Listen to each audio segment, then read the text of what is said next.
Está no ar pela MAC Rádio, bate-papo com o Porto. Levando informações do nosso dia a dia. Agora o bate-papo é com o Porto. Aqui na MAC Rádio.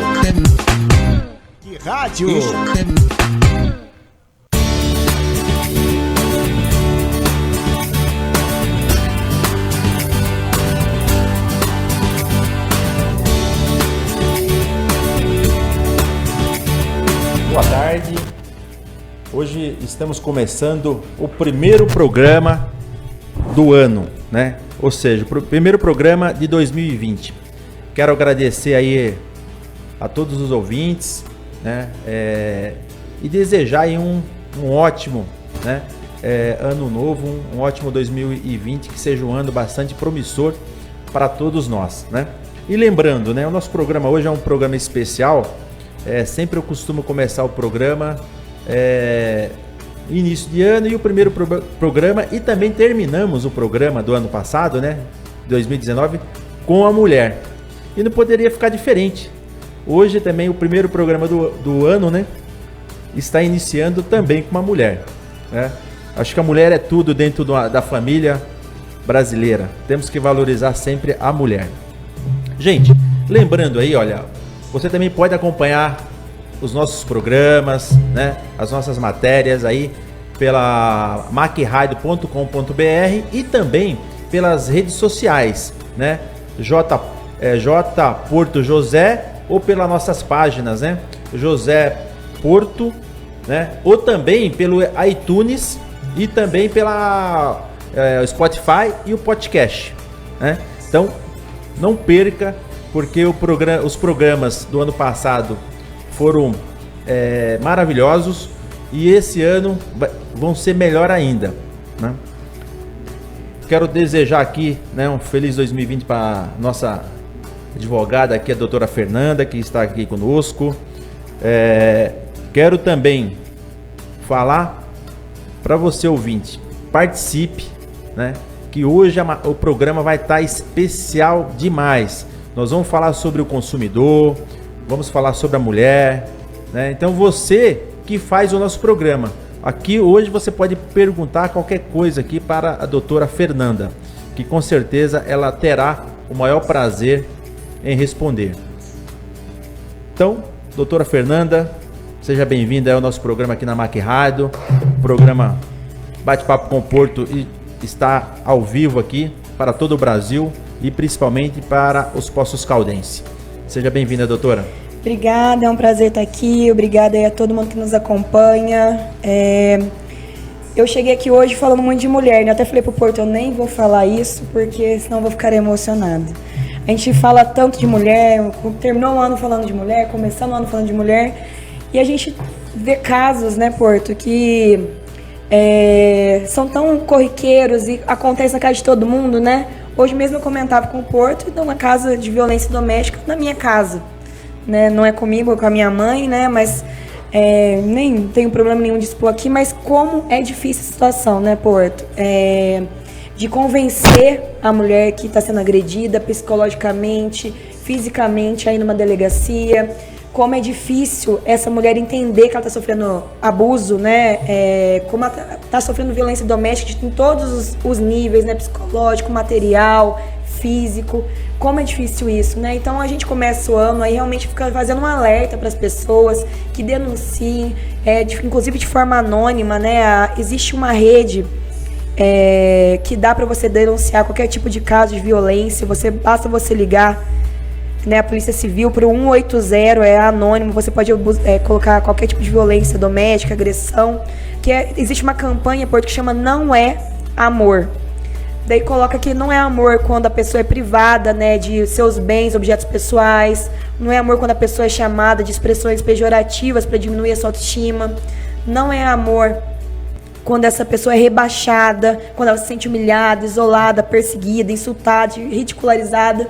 Então eu queria começar o ano deixando esse alerta para todas as mulheres que sofrem qualquer tipo de violência doméstica, para que elas procurem seus direitos, que elas saiam desses relacionamentos abusivos, procurem o CREAS, procurem um psicólogo e procurem realmente um acompanhamento em relação a isso. Muito bem.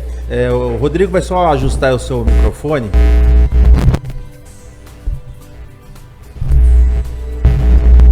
Aí. Muito bem. Olha, doutora, parabéns aí. Realmente você é uma mulher diferenciada, né? Porque não é fácil, né, falar ao vivo da própria família, né? Mas infelizmente a gente tem que enfrentar tudo isso com bastante naturalidade e força, né? Porque já começamos o ano aí com um feminicídio gravíssimo, né? De uma pessoa aí que acabou matando aí a sua ex-companheira, né? Não aceitava a separação.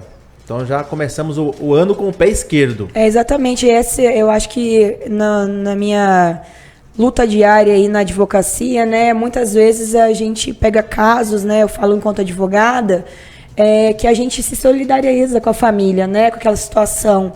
Seja uma questão de pensão alimentícia, seja um divórcio, ou até mesmo uma agressão, né? Decorrência aí de violência doméstica.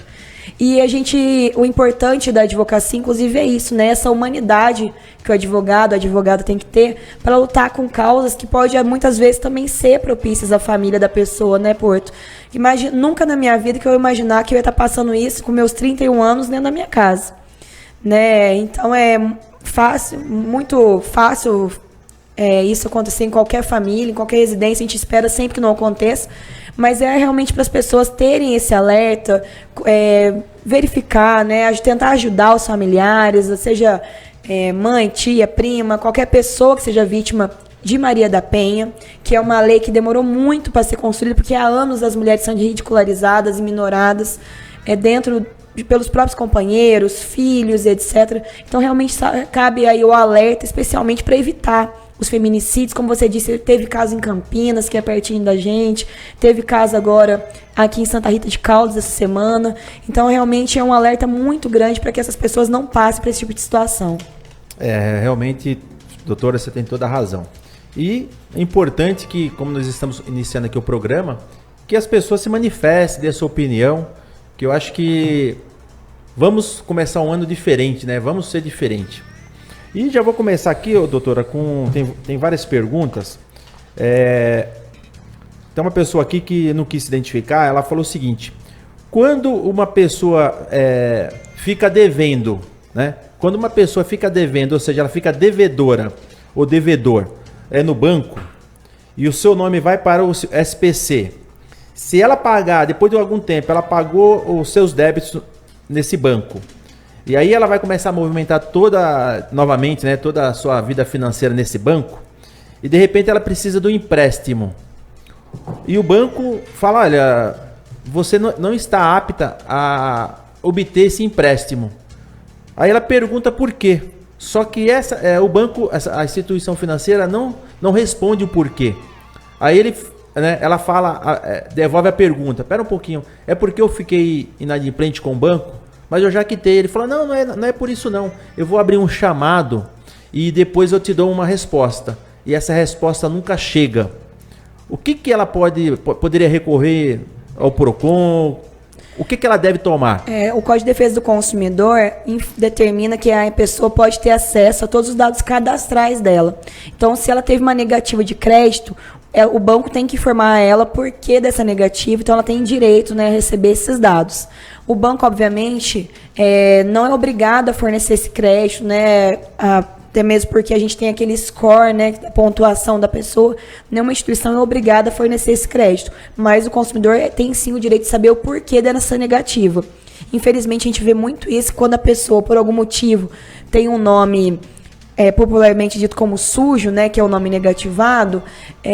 Algumas instituições acabam recusando que essa pessoa depois tenha créditos, não oferece mais cartão de crédito, empréstimo, financiamento. Então é uma prática bem comum, especialmente quando há, né, qualquer tipo de negativação. Muito bem. Então está explicado aí, ela não quis identificar. Vamos para uma outra pergunta. A Maria pergunta o seguinte: olha, eu ganhei uma blusa. Ela ficou pequena eu fui na loja trocar, isso aconteceu aqui em Poços. E aí eu troquei por um número maior. A loja me cobrou R$10, alegando porque eu estava trocando, foi o mesmo modelo, como era um número maior, eu teria que pagar essa diferença de R$10. É correto isso? Olha, Maria, tem que ver a política interna da loja, porque as lojas não são obrigadas a fazer troca de produtos quando eles não possuem qualquer tipo de defeito, qualquer tipo de vício. Então essa é a importância da gente adquirir, quando a gente adquire produto na loja física, de perguntar já de antemão qual é a política de troca daquela empresa. Então se a empresa possibilita a troca, você tem que ver qual é a política dela, quais são os documentos que ela necessita, se é nota fiscal, se é etiqueta, o que é, né? E também verificar se ela cobra alguma coisa, se a blusa que você comprou tinha um preço realmente superior. Mas, de todo caso, eu sugiro que você procure o PROCON Municipal, que fica na rua Pernambuco, 562, pertinho da prefeitura, para que a gente possa analisar a situação concreta. Não sei se a senhora pegou aí a notinha fiscal de troca, alguma coisa do gênero, mas a gente pode avaliar certinho para a senhora. Muito bem, estou aproveitando aqui enquanto a doutora estava respondendo e estou compartilhando aqui o programa, que é importante, né, que todos conheçam, né, os seus direitos, né? Então eu compartilhei, agora vamos... É muito comum essa pergunta, viu, Porto? Porque as pessoas acreditam que elas têm o direito de trocar ou de se arrepender da compra quando a aquisição é feita na loja física. Só que aquele direito de desistência de 7 dias vale somente para compras realizadas fora do estabelecimento comercial, ou seja, quando a gente adquire um produto pela internet, por catálogo, na nossa casa, aquelas pessoas que passam de casa em casa, por telefone, aí sim a pessoa pode desistir independente do motivo. Não vou estar sem grana no mês que vem, não consigo pagar, não gostei do produto quando chegou, o tamanho não me serviu. Então, a partir do momento do recebimento do produto, a pessoa tem 7 dias para desistir independente do motivo. Se a compra foi feita na loja, como é o caso da Maria, precisa analisar a política de troca da loja, porque como ela não é obrigada a fazer a troca, ela pode estipular como que vai ser essa devolução. Então é sempre muito importante para a pessoa ter aí esse conhecimento para evitar também cair em alguma armadilha aí na hora de presentear, principalmente. Muito bem. Outra perguntinha, como você avalia a atuação do PROCON nesses últimos 3 anos? E qual foi o seu maior desafio? Eu acredito que o PROCON é um órgão que cresceu muito no decorrer dos anos. O PROCON de Poços é um dos mais antigos do estado e reconhecido, inclusive, perante o PROCON estadual como um dos que mais realiza atendimentos, tanto que fomos eleitos para compor o fundo estadual, né? A primeira vez que um PROCON do interior de Minas faz parte do PROCON estadual, então nós ficamos muito honrados com o convite que foi feito por nós, mas eu avalio que o nosso principal desafio foi realmente realizar as fiscalizações, regulamentar o mercado local, porque até então não havia fiscalizações periódicas nos estabelecimentos, não havia uma comunicação maior com o PROCON estadual, com a associação comercial, buscando, né, trazer a regularidade no mercado local. Então a gente aumentou muito a fiscalização, muita orientação desses fornecedores, justamente para que houvesse o menor número possível de reclamações. Então hoje a gente vê que as empresas locais são pouco reclamadas e quando a gente entra em contato com algum problema, rapidamente é solucionado. O PROCON tem um respeito muito grande perante a sociedade em geral. A gente deve isso muito à população, né, que vê o PROCON como um órgão que realmente trabalha em prol da população. A gente realiza cerca de 8 mil, né, pouco menos de 8 mil atendimentos por ano, né, foi esse número do ano passado. A gente tem um número de resolutividade muito grande, então a maioria dos nossos atendimentos são atendimentos preliminares, não são necessárias a abertura de processos administrativos. Os processos fiscais foram menos de 300 no ano passado, então a gente vê que cada vez mais o PROCON está sendo respeitado pela população e pelos lojistas principalmente. Então, eu acho que o nosso grande mérito é esse, sem contar também os projetos que a gente fez, né? O PROCON Vai Escola realmente é o nosso queridinho ali, né? Tá menina dos olhos de ouro ali, como diz, porque a gente gostou muito de ter visitado todas as escolas públicas de Poços de Caldas, algumas estaduais e algumas particulares. É muito interessante levar o conhecimento para a criançada, que é o nosso futuro aqui, com certeza vai estar mais esperto, sabendo mais dos seus direitos na hora de adquirir produtos futuramente. Parabéns, viu, doutora? Realmente a gente nota na cidade, andando aí, eu converso bastante com os comerciantes, e a gente percebe o trabalho que o PROCON fez, né? Com a sua coordenação. O PROCON, os comerciantes entenderam qual é a importância, né, de ter tudo claro para o consumidor, como o Código do Consumidor, colocar o preço de forma clara, né, para que o consumidor não tenha dúvida. Então, assim, eu acho que foi um trabalho que reforçou de ambas as partes, tanto para o consumidor, que o consumidor está mais atento, né, a todos esses problemas com relação aos seus direitos e também aos seus deveres, e também com relação às empresas que fornecem o produto ou que presta algum tipo de serviço. Né? E a equipe do PROCON é muito engajada. Os fiscais ali são... a gente fala que eles vestem realmente a camisa. A procuradora municipal, que é a doutora Andréia, é muito atenta ao direito do consumidor, sabe muito, né? Já está ali há bastante tempo. Os nossos estagiários são nossos carro-chefe, são sensacionais. É eles que, muitas vezes eu falo que eles carregam aí o PROCON nas costas. Então é muito importante para nós, assim, essa equipe, a equipe que a gente se formou, uma equipe muito concisa, sabe?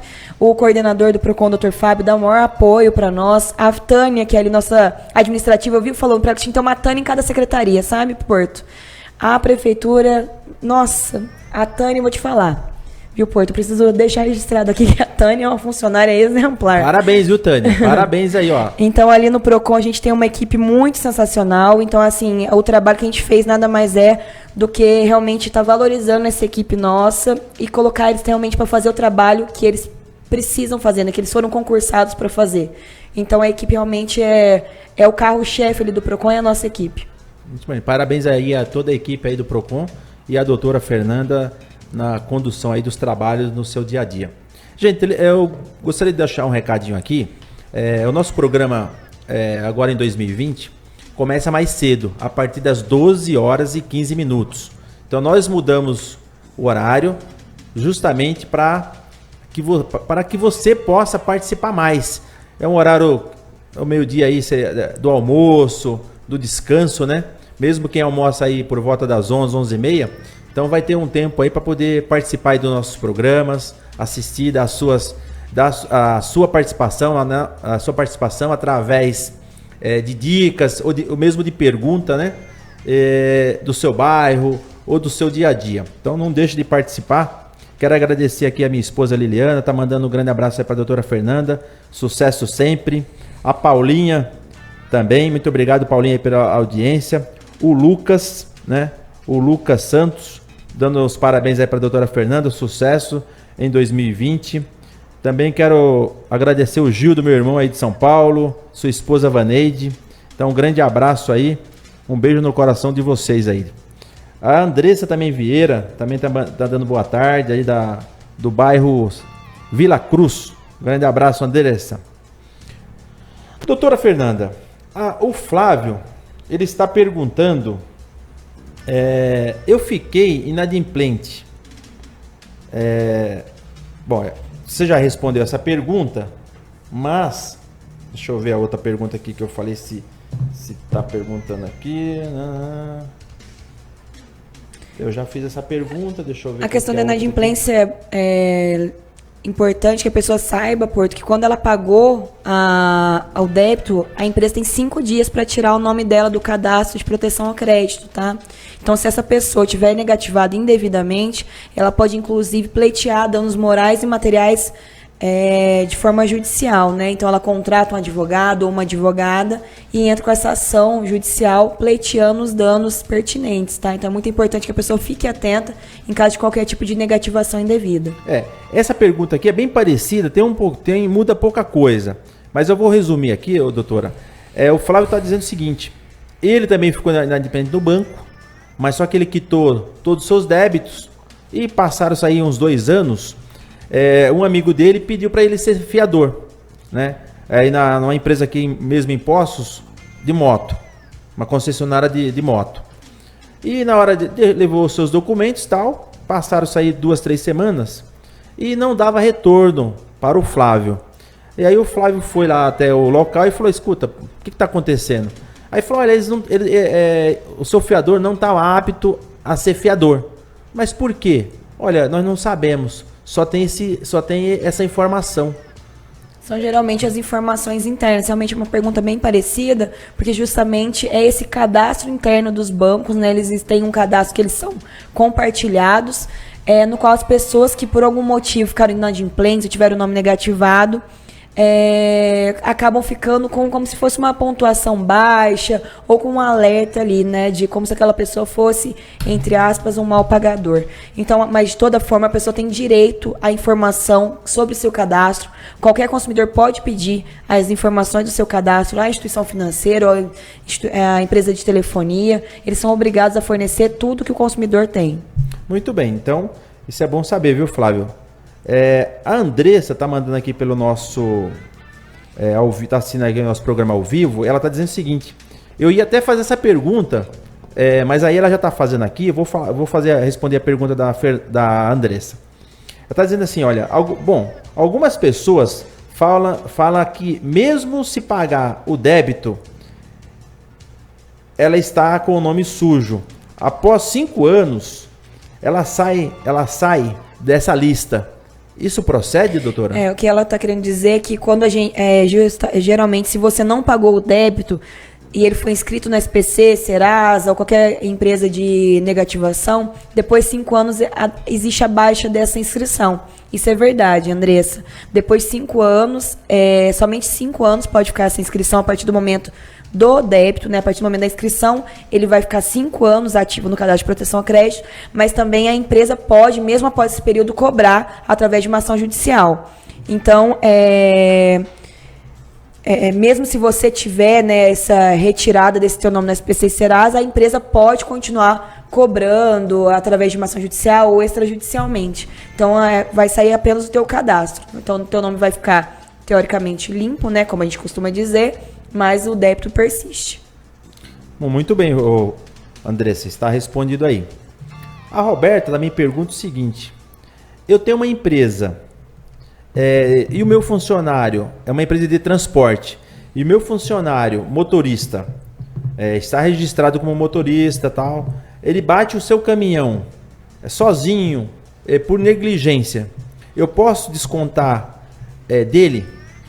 Pode sim, a gente tem várias empresas, inclusive, que fazem, e isso é importante, muito importante que a empresa faça um regulamento interno junto ao funcionário, aos funcionários, né, que trabalham nela, relacionado à responsabilidade desse funcionário, porque embora tenha um risco do empregador em estar disponibilizando esses produtos ao funcionário, ele também tem que agir com prudência, perícia, não pode ser negligente, né? Então também vai ter que se apurar a forma com que esse funcionário conduziu esse caminhão, se ele estava dentro do limite de velocidade, se ele estava com toda a segurança necessária. Caso se comprove, caso se verifique que esse funcionário agiu fora da determinação legal, principalmente na determinação de trânsito, ele pode sim ser responsabilizado pelo dano causado ao veículo ou a terceiros. Muito bem.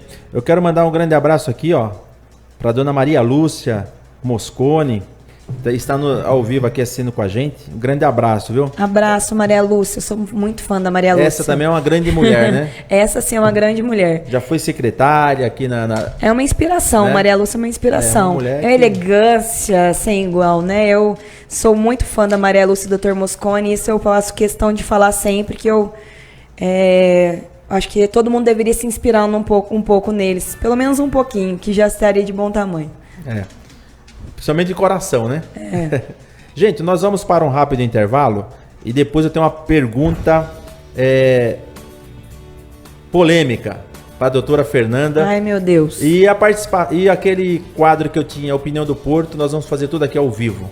Uma mudança nova aí no programa para este ano aí, 2020. Então, fique atento, não saia daí. Nós voltamos já já. Estamos de volta com o programa Bate-Papo com o Porto, aqui pela MAC Rádio. Doutora Fernanda, antes de fazer aquela pergunta, eu vou ter uma pergunta aqui antes, que a Andressa está fazendo novamente, mas de uma outra colocação. Ela pergunta o seguinte: eu fechei com uma escolinha para minha filha, Ou seja, ela renovou a matrícula e pagou as taxas de inscrição e tudo mais. Se até o tempo de eu iniciar as aulas, ela realmente estudar lá, caso desista, é um direito meu de receber o reembolso? Então, resumindo, ela quis dizer o seguinte, que a filha dela tem... Ela fez a matrícula, mas não sabe se a filha vai ficar na escola. Por quê? Porque ela fez a inscrição na creche. Se a creche chamar antes dela iniciar as aulas, ela pode pleitear o reembolso? Andressa, pode sim. Até a data do início das aulas, você tem o direito de receber 90% do valor que você pagou. O PROCON analisou quase que a totalidade dos contratos. Eu mesma fiz essa análise bem criteriosa. As empresas que estavam com a documentação de qualquer forma errada, ou contrato com cláusulas abusivas, foram notificadas a fazer correção sob pena de multa. Então, a empresa pode cobrar, sim, uma multa administrativa de você por essa rescisão antecipada, mas que não seja, segundo o nosso entendimento, superior a 10%. Então, se você rescindir antes do início da prestação de serviço, vai reter essa multa de 10%. Iniciou-se a prestação de serviço, a empresa vai ter o direito a receber essa mensalidade, que nada mais é do que uma parcela da anuidade. Tá? Então, você vai ter que realmente verificar se vai ser antes, de iniciar as aulas ou depois, que daí sim muda a condição. Doutora Fernanda, então vamos para aquela pergunta mais espinhosa, né? O Walter, do Jardim Country Club, ele está perguntando o seguinte: doutora Fernanda, a lei é uma só, conforme a Constituição? Porque o que eu vejo só acontece na teoria. Por que o pobre, ou o rico, ou mesmo o político, quando roubam, só vai preso o pobre? Por que isso? Olha, Walter, eu vou te falar a minha visão pessoal. Primeiro, que falta muita instrução para as pessoas que possuem menor poder aquisitivo. Então, essas pessoas não correm atrás dos seus direitos. É um exemplo hoje que eu comecei o programa falando da minha família, que a minha mãe decidiu por não representar. Porque ela entende que vai prejudicar o outro, aquela velha imagem das pessoas de não correr atrás dos seus direitos, de deixar quieto, deixar para depois, né? Já as pessoas que têm maior instrução possuem bons advogados, boas advogadas, que sabem, ir até a última instância naquilo que a pessoa precisa. Então, uma pessoa que contrata um bom advogado ou uma boa advogada, certamente ela vai ter melhores condições no pleito. Então, muitas vezes a pessoa vai deixando para lá, vai deixando aquilo, ou deixa de contratar um advogado ou uma advogada, embora a gente tenha aí na Defensoria Pública ótimos advogados, atuando gratuitamente para as pessoas que não possuem condições, mas falta isso, falta informação, no meu ponto de vista. Então, a partir do momento que as pessoas se informarem, correrem atrás dos seus direitos, adquirir conhecimento sobre aquilo que é direito dela, todo mundo tem o dever de conhecer a legislação. Tanto que existe uma determinação que ninguém pode se excusar de cumprir a lei alegando desconhecê-la. Então, é como se todo mundo tivesse que realmente conhecer a lei, mas a gente vê na realidade que poucas pessoas têm esse conhecimento e poucas utilizam do seu dever. Eu vou dar um exemplo que eu vejo no dia a dia no PROCON. As pessoas vão no PROCON resolver seus problemas administrativamente. Elas vão uma vez no problema, passa um pouco, é resolvido, elas têm que, de repente, acaba que ela volta a ter aquele mesmo problema, ela volta no PROCON depois, a gente faz tudo de forma administrativa. E a pessoa não pleiteia judicialmente aquele dano que ela sofreu, aquela reparação que ela sofreu, o estorno daquele valor que ela foi cobrada maior. As pessoas vão sempre deixando para depois, porque elas não querem ter aquele trabalho, aquele problema. Então, isso principalmente as pessoas com menor instrução. Eu não acho que a questão é ser pobre ou ser rico. Eu acho que a questão é toda de instrução. É se você se instruir, procurar bons advogados, procurar uma assessoria jurídica competente, responsável, que possa levar, ou até a última instância o seu pleito. Você quer dizer assim, doutora, mas mesmo aquele... Por que eu vou insistir no assunto, Para esclarecer bem e para que as pessoas entendam tudo isso que você falou, doutora. Tem até uma matéria que foi publicada no jornal, o jornalista de São Paulo, Scânio Seleme, do jornal O Globo. Ele publicou assim: a justiça tarda e falha.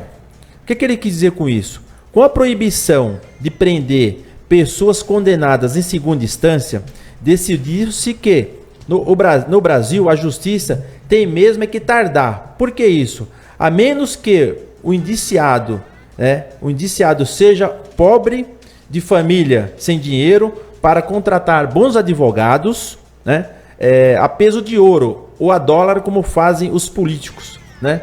Ele até citou aqui o caso do Lula, o caso dos filhos do Bolsonaro, o José Dirceu, né, e outros mais aí, conforme as mídias aí já anunciaram, né? E tudo isso para atender, né? E com tudo isso que aconteceu, agora a justiça, né, tem que atender a todas essas demandas, né? Fazendo com que tenha uma nova determinação legal, né, que foi aprovada aí na Câmara dos Deputados e também do Supremo, que terá agora que fazer um concurso, né, e dobrar o número de juízes, né? E até que ele cita que vai ter que contratar de forma de urgência mais de 20 mil juízes, né? Isso vai custar aí para os cofres públicos, né, tanto dos estados como da União, mais de 20 milhões, né? Eu acredito que vai custar mais, até porque um juiz tem toda a sua estrutura, todo o seu staff, né? Então vai ser muito mais de 20 mil, né? Porque o juiz não trabalha sozinho, né? Então tem todo o seu staff com carro, né? Auxílio moradia. Bom, na verdade, quem que vai pagar tudo isso? Somos nós, né? E eu vejo, doutora, que isso é uma incoerência, né? Por isso que eu falei na parte jurídica, eu vejo uma incoerência. Porque quem está pagando essa conta somos nós, que estamos pagando e vamos pagar mais ainda. Eu não acho justo. Por que não deixar como estava? Já tinha sido aprovada essa lei de segunda instância, né? Então, isso está pegando, né, além do custo, eu acho que não é imoral perante, né, o que a OAB diz com relação a isso? Não sei se você tem acesso a essas informações. Na verdade, para ser bem sincero, eu não cheguei a ler esse projeto, né, desse juízo de garantia, mas de fato, o número de juízes nas comarcas é defasado. Aqui eu posso dizer com uma certeza bem pessoal mesmo, que por exemplo, a gente tem aqui a turma recursal, que é o juizado especial de Poços de Caldas, né, a turma recursal do juizado, os processos demoram mais de um ano para ser julgados, porque pega aí juízes das comarcas vizinhas que já estão abarrotados de processo e ainda tem que julgar aqui a turma, né?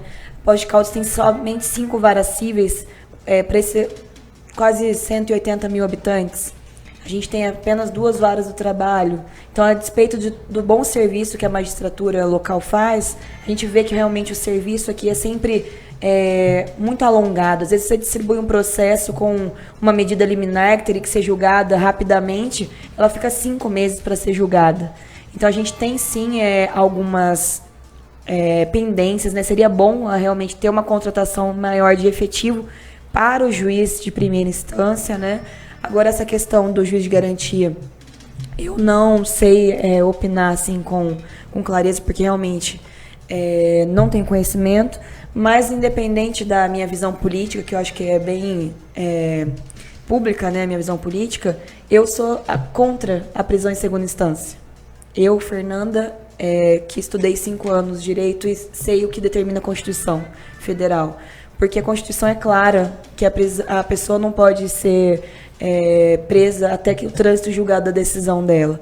Então, aqueles crimes que não são crimes que poderiam trazer um mal para a sociedade, que não são crimes né, que a pessoa não tem aquele benefício que a pessoa poderia ter o benefício de estar respondendo em liberdade. Eu sou totalmente contra que essas pessoas sejam presas, seja eles crimes políticos ou crimes que envolvam até mesmo homicídio. Eu sei que a pressão popular, a opinião popular é totalmente contra essa liberdade, né, a pessoa responder em liberdade, mas também não vejo como se a cadeia fosse socializar as pessoas ou até mesmo fazer com que essas pessoas mudassem. Então, eu acredito sim que a gente tem que ter uma opinião para a justiça e não ser justiceiros. Isso eu ouvia muito de um professor meu, que é o Dr. Sidney Botcher, que é um membro do Ministério Público de Minas Gerais, aqui em Poços de Caldas. Ele falava isso sempre para nós, na nossa aula de Direito Penal, que a gente deveria prezar pela justiça e não ser justiceiro. Então, eu confio, na minha visão pessoal, nesse caso, pela não prisão em segunda instância, a despeito de, obviamente, não querer... Óbvio que minha opinião pessoal é que eu não queria o Lula solto. Mas, ao mesmo tempo, eu não posso ser hipócrita de querer que ele seja preso por conta de um problema que eu tenho com ele pessoal, do que ele fez, né? Do que eu acredito que ele fez, em detrimento do que eu entendo ser... maleável em relação à Constituição. Perfeito. Eu acho assim, só indo na mesma linha que você citou aí, ó, o Brasil tem pouco mais de 17 mil magistrados. Já tem um déficit aí de 20%. Você imagina agora com essa carga de serviço que o Supremo, né, o presidente do Supremo, né, sancionou essa lei, aprovou juntamente com os deputados, né? Se nós já tínhamos um déficit de 20% dos magistrados, de 17 mil, você imagina quanto que vai ficar agora, né? Até porque não tem dinheiro. O governo fala que não tem dinheiro. Vai contratar aí mais de... Eu vou fazer umas contas bobas aí. Próximo aí de 30 mil funcionários entre juízes e mais o staff. Vai pagar uma fortuna, né? Mas a gente teria que priorizar realmente o juiz aqui de primeiro grau, de primeira instância. Para você ter uma noção, eu tenho um processo na cidade de Guapé, que é aqui próximo ali à região de Capitólio, é um processo no juizado especial civil, que teria que ser mais célere, né? Que são poucos trâmites ali, né? O processo está lá desde 2015, não teve nem mesmo audiência de instrução. Nossa. Então, vai prescrever logo, né? Não prescreve porque já foi ajuizado. Ah, tá. Né? Mas a pessoa que entrou com esse processo, que entrou no juizado especial, querendo uma celeridade, já está aguardando aí, já vai fazer 5 anos. Né? E não se teve nem mesmo o agendamento dessa audiência. Então, a gente vai ter ainda mais uns 2 anos, né? Então, a gente vê que realmente as cidades estão muito defasadas. Muitas das pequenas comarcas possuem apenas um juiz. Eu vejo que aqui Caldas tem um juiz, Andradas tem 2. Então a gente vê que essas cidades menores são as que mais sofrem com essa falta de efetivo. E como você está bem dizendo, realmente não é só o gasto com o magistrado em si. É todo realmente o aparato que precisa. A secretaria não move sozinha, né? O juiz não vai ficar ali recebendo, fazendo carga de processo.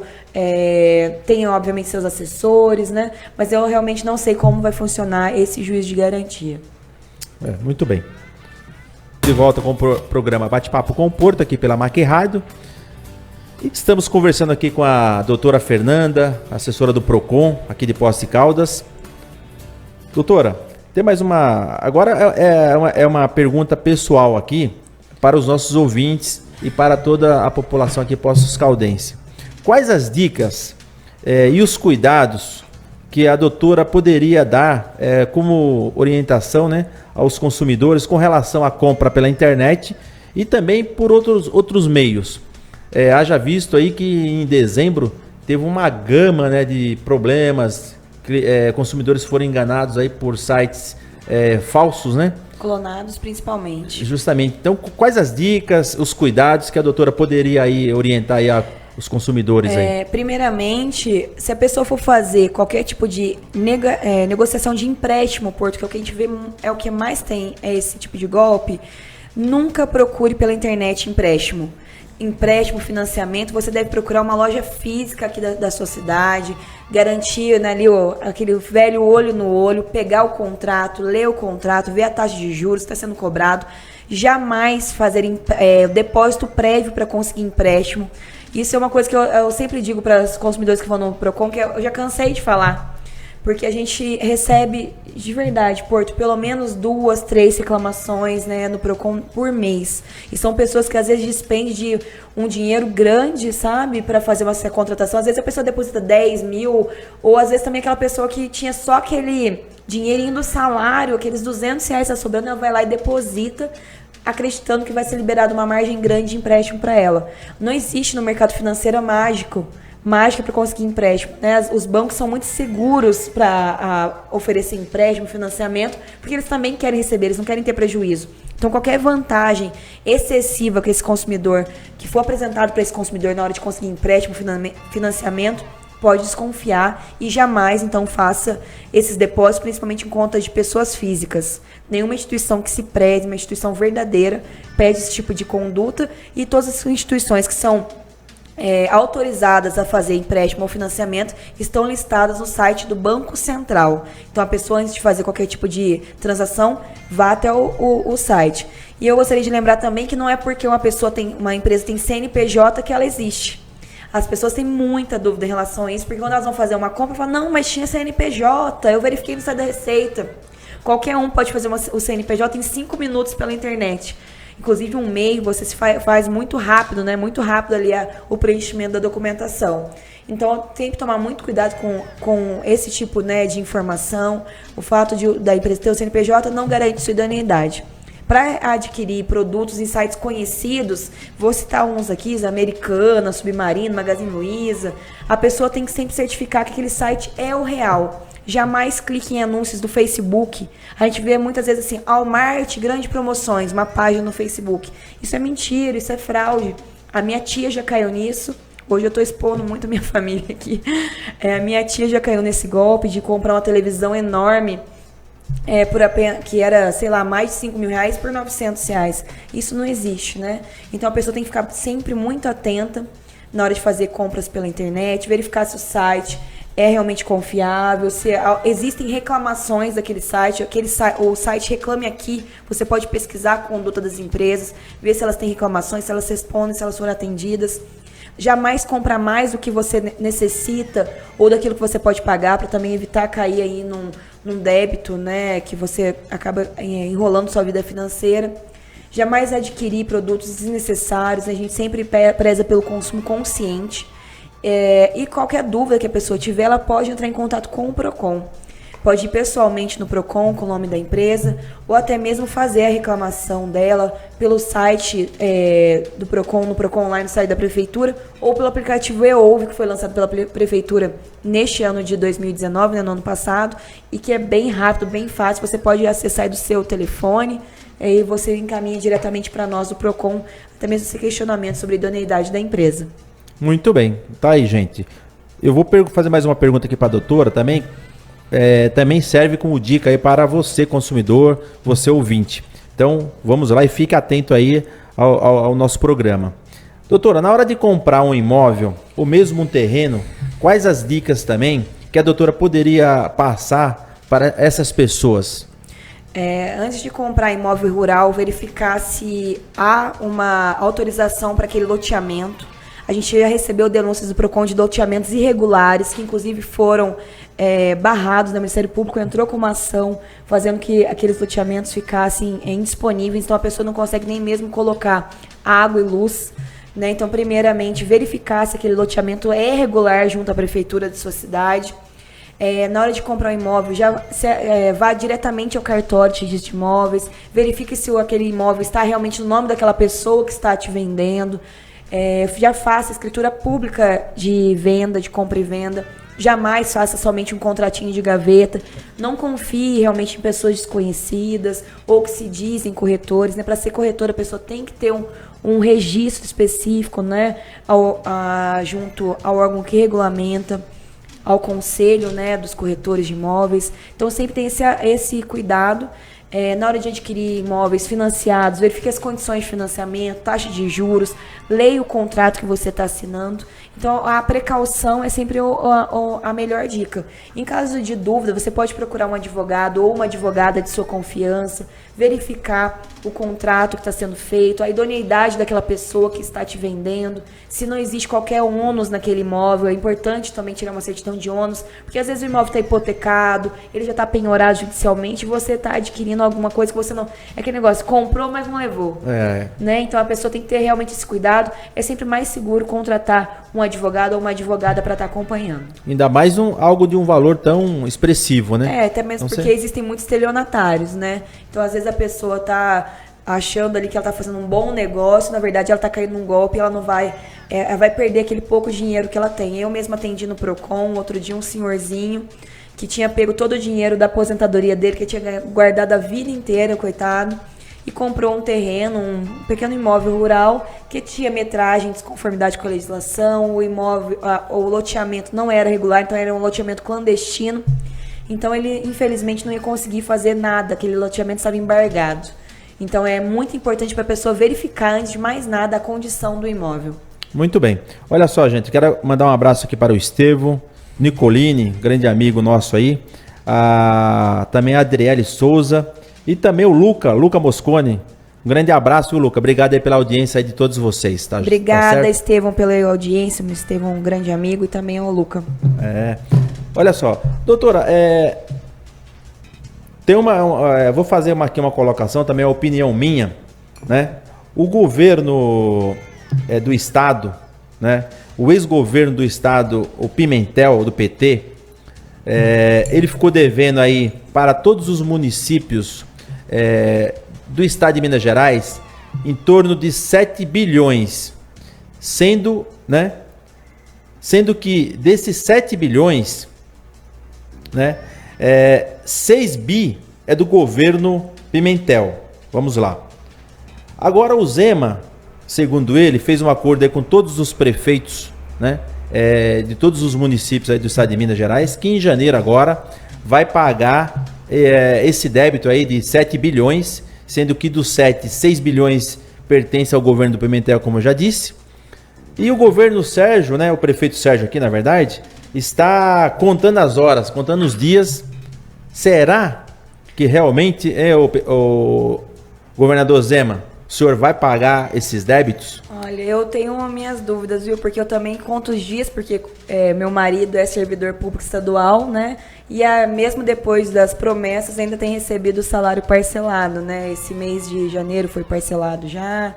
Então a gente espera realmente que o governador cumpra aí com a promessa de campanha e está regularizando inclusive o salário dos servidores. Olha, eu fico indignado, doutora Fernanda, com as pessoas que falam, mas não cumprem. Então não fala, né? Porque olha só, na campanha dele ele ficou falando que não ia atrasar salário, que ia pagar tudo em dia. Bom, no primeiro mês ele já ficou devendo 1 bilhão aos municípios. Então se os municípios já estavam sofrendo com 6 bilhões atrasado do Pimentel, somando mais um, dá o total de 7 bilhões. E eu digo mais,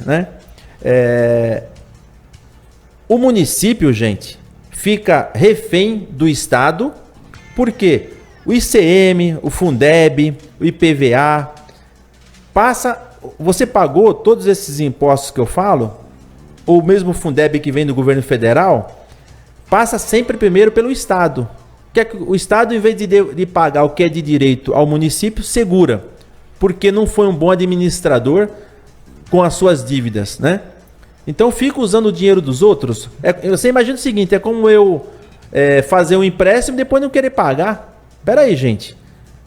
Ô governo, ô governador, Zema, presta atenção, pô.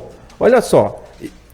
E tem mais um agravante, doutora, que eu gostaria de citar aqui, e para as pessoas também prestarem atenção. Porque, olha só, o Estado, ele tem o dever de pagar para as pessoas um remédio que é caro. Então, por exemplo, a justiça, ele não quis pagar. A pessoa entra na justiça, o governo do Estado, né? No caso o Zema, nós estamos falando dele, não vou pagar. Aí a justiça devolve o problema para o município.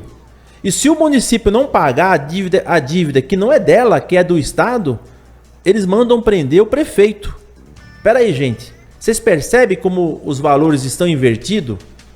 Se o governador não paga as suas dívidas do município e também não paga o seu dever, né, o remédio, ou mesmo um problema que tenha do Estado, que é dever do Estado, que ele não pagar, a justiça às vezes determina que o município pague. Pô, então quer dizer assim, e agora com a lei fiscal que o prefeito tem que terminar o seu mandato com todas as contas zeradas, não vai ter um prefeito do Estado de Minas que vai zerar suas contas, seguindo esse critério. E vira uma bola de neve, né? Porque o prefeito Sérgio mesmo pegou o município com um débito herdado aí, né? Principalmente de INSS, etc. A partir do momento que, como na nossa casa, né? Se a gente está com um débito, chega uma conta para pagar, o nosso débito vai crescendo, vira uma bola de neve, né? Então fica muito difícil sanar as contas públicas. Então vai chegar aqui ao final da legislatura, como que você vai falar? Olha, aqui ó, tá 0-0, impossível, né? Se o Estado e o governo federal não fizerem sua parte. Você falou do ISS, né? Se não me falha a memória, tinha 70 milhões de dívida dos governos anteriores, do Pimentel, do Paulinho Coruminas, do próprio Paulo Tadeu, que é vereador, e assim vai, né? Do Heloísio, né? Poxa, então fica realmente uma situação muito grave para quem é prefeito hoje. Você gostaria de ser prefeito nessa atual bucha, conjuntura? Hein? É uma bucha, viu, Porto? Né? Não, eu também não gostaria. Eu até falo que o Sérgio na atual conjuntura, né, do jeito que ele pegou a prefeitura, ele é muito guerreiro, né? Tanto que não atrasou salário de servidores, né? Então, realmente é um guerreiro mesmo, de às vezes abdicar da própria vida em prol aí da população, né? E para terminar, até falando do Sérgio aí, prefeito, tomara aí, vamos ficar rezando aqui, que o senhor receba aí, né? Essa parcela, a primeira parcela aí de 30 parcelas aí que o governo Zema diz que vai pagar, mas eu também não acredito, viu, doutora? Eu não acredito. E falando do Sérgio novamente, ele envelheceu aí, quem olha... Outro dia eu tava olhando nas redes sociais, a foto dele de campanha, e você olhando agora, ele envelheceu no mínimo aí uns 15 anos. Esse foi o prêmio aí por esses 3 anos de mandato aí, né? É muito estresse, realmente. Mas é isso aí, gente. Fico feliz aí, nosso programa está terminando, né? O primeiro programa do ano, com a doutora Fernanda aqui, assessora do Procon. Obrigado, doutora, por ter vindo, né? Além de ser uma grande advogada, é uma grande amiga. E eu fico muito contente de ter ela hoje aqui no nosso primeiro programa de 2020. Então, muito obrigado. Fica à vontade aí para agradecer ou falar alguma coisa aí para os seus ouvintes. Eu que agradeço, é um prazer, né, sempre estar aqui, tirando as dúvidas, não só como assessora do Procon, mas como advogada também, né? É muito gratificante conseguir repassar essas informações para as pessoas, ou até mesmo clarear as pessoas, ou dar dicas que as pessoas consigam de alguma forma absorver, né? Então, eu estou sempre à disposição. Obrigada, Porto, por esse convite. Obrigada aí, Rodrigão, todo mundo que está nos acompanhando. Gente, muito obrigado aí. Lembrando que nosso programa é todas as terças-feiras, a partir das 12h15. Então, olha só, às 12h15, hein, gente? Então, não tem o porquê de você não acompanhar. Então, fique atento aí aos nossos programas, tá? Um grande beijo aí, uma boa semana e um excelente final de semana. Fui!